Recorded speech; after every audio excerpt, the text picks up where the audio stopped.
तो तय था चरागा हर घर के लिए, कहाँ चराग महस्सर नहीं शहर के लिए। जी हाँ, हम बात कर रहे हैं उस खुलासे की जिसे शंखनाद न्यूज़ की टीम ने अभी हाल ही में किया था कि किस तरह से वार्ड संख्या 89 में एक ही गली को बनाने के लिए 1 महीने के भीतर 2 बार वर्क ऑर्डर पास कर जनता के पैसों के साथ लूट की गई। इसी वार्ड में कटरों के नाम पर दुकानें भी चल रही हैं। शंखनाद न्यूज़ की खबर को गंभीरता से लेते हुए पार्टी ने इन सब के लिए जिम्मेदार निगम पार्षद वीरेंद्र बब्बर को स्थायी समिति के उपाध्यक्ष पद से हटा दिया है।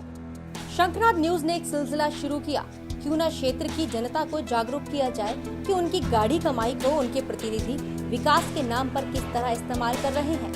पर ग्राउंड जीरो पर जब शंखनाद की टीम पहुंची तो वहां की सच्चाई कुछ और ही बयां कर रही थी और इसी सच्चाई से जनता को रूबरू करवाने के लिए हमने उनके जनप्रतिनिधि यानी निगम पार्षद वीरेंद्र बब्बर के घपले घोटालों का खुलासा करने का सिलसिला शुरू किया, जिसका असर अब देखने को मिल रहा है। जी हाँ, किस तरह से वार्ड संख्या 89 के एक गली को बनवाने के लिए 1 महीने के अंदर 2 बार वर्क ऑर्डर पास कर जनता के पैसों के साथ लूट की गई और इसी वार्ड में किस तरह से जनता की आंखों में धूल झोंक कर कटरा के नाम पर किस तरह दुकानें चलाई जा रही हैं।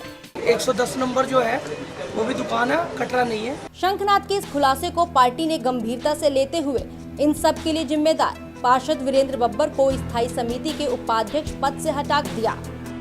वार्ड संख्या 89 जिसके पार्षद माननीय वीरेंद्र बब्बर जी हैं, यहाँ पर अधिकतर कामों में इसी तरह की गड़बड़ी देखने को मिली।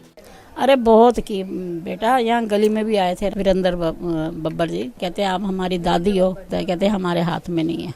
अगर काम हुआ भी है तो उसके नाम पर 2 बार वर्क ऑर्डर पास करा लिए गए। आरटीआई से पता चलता है कि इस वार्ड में काम के नाम पर वर्क ऑर्डर तो लगातार पास कराए जा रहे हैं, पर सच्चाई यह है कि जितना काम होना चाहिए था उसका 1/4 भी काम इस वार्ड में दिखता नहीं। लोगों की माने तो कहीं कहीं तो 3-4 सालों से कुछ भी काम नहीं किया गया। समाधान कोई नहीं, बात ही बात है, कन्वर्सेशन है। ना तो काउंसलर ध्यान देता है ना एमएलए ध्यान देता है। यहाँ पे जी शौचालय में तो ये 10 साल से काम ही नहीं हुआ।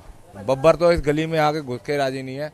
अभी यह एक शुरुआत है। शंखनाद अब चुप नहीं बैठेगा, क्योंकि हमें जनता से जुड़े मुद्दों से सरोकार है। हमारी हमेशा कोशिश रहेगी कि दिल्ली में चल रहे हर छोटे बड़े भ्रष्टाचार आम आदमी तक पहुँचे, जिससे यहाँ की आम जनता को पता चल सके कि उनके जनप्रतिनिधि और प्रशासक किस तरह से उनके खून पसीने की कमाई को बर्बाद कर रहे हैं। कैमरामैन दीपक के साथ चेतना चौधरी, शंखनाद न्यूज़, दिल्ली।